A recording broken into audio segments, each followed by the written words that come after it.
Stop vibe coding like this. Vibe coding lets you build apps at lightning speed, but it also lets you break things faster than ever.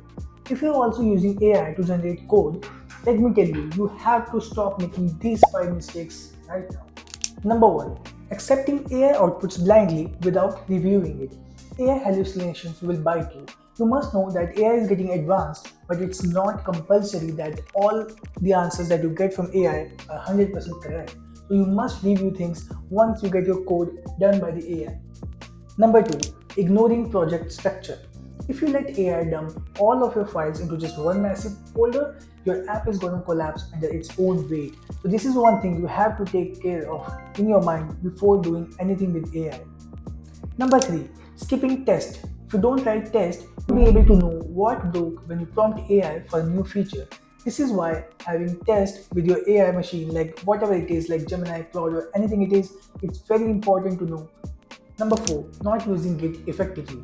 You need version control to hit the undo button whenever anything goes wrong in the one. Number 5. Letting the technical debt accumulate until the AI itself gets confused with your messy code. So this is one another thing, and the last one that you need to make sure you're not doing while doing vibe coding.